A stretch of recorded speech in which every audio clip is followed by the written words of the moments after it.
nouvelle vidéo de J2M pour, on va dire, une vidéo spéciale Halloween. Alors bien sûr, les vidéos d'Halloween, vous en voyez certainement beaucoup sur YouTube.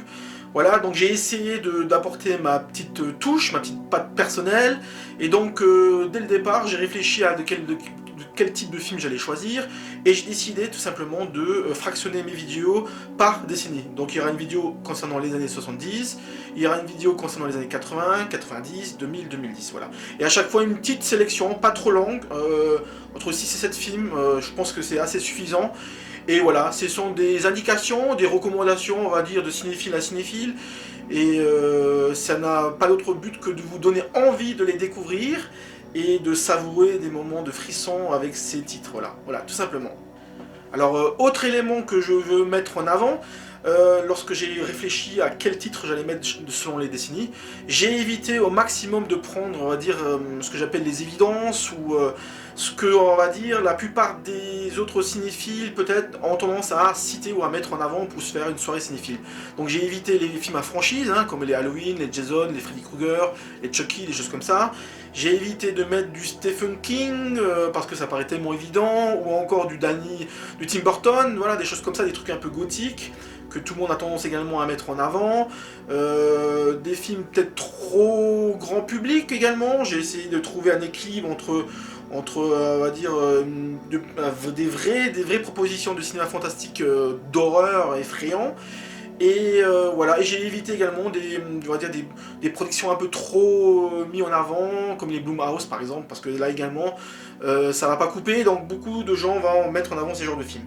Donc moi, je me suis un peu creusé les méninges, et j'ai essayé de trouver les films qui sortent un peu des radars, qui sont parfois un peu oubliés, ou qui ont une réputation, mais on les met pas forcément en avant.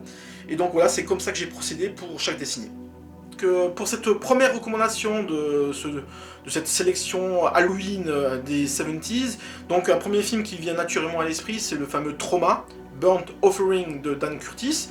Dan Curtis, qui était un spécialiste du cinéma fantastique des années 70, qui a réalisé pas mal de téléfilms de grande réputation. Avec celui-ci, il passait le cap, on va dire, de films à sketch ou des choses comme ça pour un vrai film de cinéma. Il a eu un certain succès, puisqu'il a eu la Licorne d'Or officielle de Paris, je crois que c'était en 76, dans les 76, 76, 77, dans les Zola. Le film met donc en scène une famille, donc la famille Rolf, qui accepte d'emménager dans une vieille demeure afin de l'entretenir. Il y a deux personnes âgées qui sont propriétaires de la maison, dont une femme qui est cloîtrée dans sa chambre, voilà. Et donc la famille Rolf a ce rôle on va dire, d'essayer d'entretenir la maison, le jardinage, des choses comme ça, voilà. C'est interprété par deux acteurs très en vue des années 70, donc Oliver Reed et Karine Black. Et donc voilà, j'en dis pas plus, sachez simplement que des événements mystérieux vont petit à petit apparaître. Tout est dans l'atmosphère, tout est dans la tension, et on se pose des questions sur la nature même de cette maison, voilà, donc j'en dis pas plus, je veux pas aller dans les spoilers. Sachez simplement que le final est assez incroyable, pour ne pas dire apocalyptique. Voilà une autre recommandation pour les 70s, donc La Sentinelle des Maudits de Michael Winner. Donc un film également qui a eu un certain impact lors de sa sortie dans les 70s, mais qui aujourd'hui est un peu tombé dans l'oubli, il faut bien l'oublier, donc d'où l'envie de le mettre un peu en avant là pour cette sélection. Ça raconte quoi? C'est une jeune femme qui vient habiter tout simplement dans un immeuble à New York. Tous les jours, on va dire, elle se rend compte qu'au dernier étage, il y a un étrange vieil homme qui laisse cloîtrer dans une fenêtre, les yeux rivés vers l'infini, j'ai envie de dire, hein, donc c'est un aveugle. Et donc cette image un peu perturbante pour la jeune femme va avoir un effet. Il y a une série d'événements qui vont s'enchaîner très rapidement, et on va découvrir finalement la véritable finalité de cet immeuble. Donc j'en dis pas plus également. Sachez que le final en a traumatisé plus d'un, parce qu'il est extrêmement spectaculaire, et surtout la résolution finale n'a pas fini de vous hanter. Donc voilà, je reste légèrement dans le flou. C'est réalisé par Michael Winner qui était plutôt un spécialiste du polar à l'époque et de l'autodéfense, hein. Donc c'est lui qui est le responsable de Justicier dans la ville, avec Charles Bronson. Et donc là, il signe quasiment son seul film fantastique de sa carrière, Et ma foi, ben, il s'est très bien tiré de cette affaire-là. Autre recommandation 70s, alors là, je triche un petit peu parce que le film est sorti en 80, donc c'est vraiment à la frontière. Donc, mais bon, je trouve que son ambiance colle parfaitement à ce qu'on pouvait voir, en tout cas pour les films de maison hantée dans les 70s. Hein, donc, d'autant que c'est un genre qui était extrêmement prolifique dans cette décennie. Hein. Et donc, j'ai pensé à L'Enfant du Diable, The Changeling, de Peter Medak, avec comme acteur principal l'immense George C. Scott. Donc l'histoire elle est extrêmement simple, pareil, mais extrêmement efficace en termes de terreur pure. Hein. Donc je sais qu'il y en a beaucoup qui le considèrent comme qui le met dans leur top 5 des films de maison hantée, et franchement c'est justifié. Donc ça raconte l'histoire d'un homme solitaire qui est depuis pas longtemps veuf. Et en effet, au début du film, il y a un accident de voiture où il perd toute sa famille. Là, donc, il a du mal un peu à se sentir vivant de nouveau, donc il s'isole dans une maison. Et dans cette maison, bientôt, très rapidement, il va avoir des phénomènes étranges, il va entendre des voix, il entend des bruits, des chuchotements, des choses comme ça. Donc voilà, hein, c'est un peu les codes du cinéma fantastique de maison hantée, j'ai envie de dire. Hein. Et j'en dis pas plus parce que le film est au contraire extrêmement original, parce que justement, il sort un peu des lornières du film de maison hantée, notamment dans sa thématique et dans sa résolution finale. Il va beaucoup inspirer des metteurs en scène comme Guillermo del Toro, hein, notamment dans sa perception du cinéma dit de fantôme. Donc voilà, j'en dis pas plus.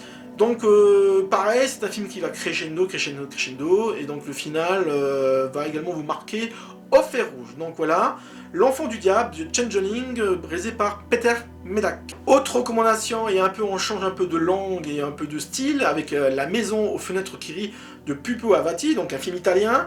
Un film italien qui d'ailleurs assume pleinement son hybridation de différents genres, donc ici le giallo et la maison hantée, j'ai envie de dire. Donc l'histoire est simple, c'est un artiste, comme souvent dans les films italiens, notamment les giallo, qui, à la suite de la demande de son ami, il vient dans un petit village, et celui-ci lui demande éventuellement d'observer une fresque, une peinture extrêmement impressionnante, et s'il peut éventuellement la restaurer. Donc voilà, donc il s'y attelle. Les villageois sont très hostiles parce qu'apparemment il y a un mystère qui tourne autour de cette fresque, de cette peinture, quoi. Et une série de meurtres de plus en plus sanglants va se dérouler. Donc voilà, j'en dis pas plus. Le film est marquant, il en a martyrisé plus d'un au niveau de sa violence, hein, parce que bien sûr c'est italien, donc ils y vont pas par le dos de la cuillère, j'ai envie de dire. Et voilà, donc beaucoup de séquences extrêmement traumatisantes. Et bien sûr, voilà, donc la maison aux fenêtres qui rit est vraiment un incontournable des 70s et un must dans le genre. Donc voilà, régalez-vous face à ce petit chef-d'œuvre du cinéma italien. Autre recommandation, toujours on reste dans le cinéma italien avec un film de Lucio Fulci, donc c'est L'Emmurée vivante, donc voilà, un film extrêmement intéressant où on suit l'histoire d'une jeune femme qui, dès son plus jeune âge, elle a des capacités un peu médiumniques, on va dire, hein. Elle peut voir notamment le passé ou l'avenir, des choses comme ça, elle a des visions comme ça. Et donc il se trouve que très rapidement, elle va avoir des visions sur une sorte de cadavre qui est cloîtré dans un mur. Voilà. Donc voilà, c'est le point de départ. Avec l'aide d'un ami et d'une personne paranormale, elle va essayer de remonter le mystère de ce cadavre cloîtré dans son mur. Et bien sûr, là où c'est très fort, c'est qu'en fait, le film joue avec notre propre point de vue et notre propre perception, et ce qu'on pensait être acquis ne l'est pas du tout. Donc voilà, c'est un film extrêmement fort parce que justement il va dans des directions auxquelles on s'y attend pas, et le moins qu'on puisse dire c'est que Lucio Fulci assume totalement ce côté puzzle diabolique et machiavélique du film. Donc voilà, je dis pas plus. Bien sûr, le film est un twist énorme, voilà, donc ce qui, pour les amateurs de mystère, ben, c'est un régal. Voilà, dernière recommandation, on va dire, pour le 70s, c'est un film qui me tient beaucoup à cœur, c'est un vrai coup de cœur, là, pour le coup. Je l'ai découvert il y a quelques années, ça s'appelle The Legendary Curse of Lemora, ou Lemora tout simplement, hein, de Richard Blackburn, dont c'est le seul film qu'il va réaliser. Et donc c'est un film de vampire extrêmement original, puisqu'on suit une jeune fille qui s'échappe, on va dire, d'une maison, elle prend un bus mystérieux, et là, elle va rentrer en contact avec une jeune femme mystérieuse, et en fait, on va bien rapidement découvrir, en fait, sa véritable nature. Donc voilà, donc vous vous en doutez bien, c'est un film de vampire, mais un film de vampire extrêmement onirique, extrêmement poétique, avec des images qui vous caressent les yeux tout le temps. C'est un film extrêmement fort et extrêmement lyrique, et donc je pense que c'est un film idéal, Halloween c'est idéal pour découvrir ce genre de film. Donc voilà, je vous invite vraiment à découvrir ce film un peu oublié qui date de 73, donc Les Mois. Voilà, on finit, on clôture un peu notre sélection spéciale Halloween 70s.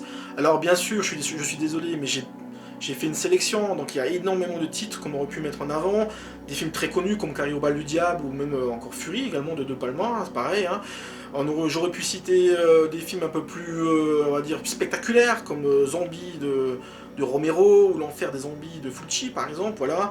Et si, pour les amateurs, il y a d'autres titres que j'aurais pu mettre en avant, je pense notamment à La Maison des Damnés de John Hughes, Le Rayon Bleu de Blue Sunshine de Jeff Lieberman, Emily, l'enfant des ténèbres de Massimo Dallamano, voilà, donc voilà, je vais arrêter là.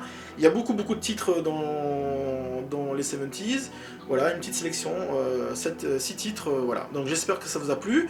Si vous avez aimé ma sélection, ben likez-la, si vous l'aimez pas, délikez-la. Faites marcher le robot YouTube avec vos commentaires, tout simplement. Abonnez-vous, et à la prochaine vidéo spéciale Halloween, spéciale années 80. Voilà.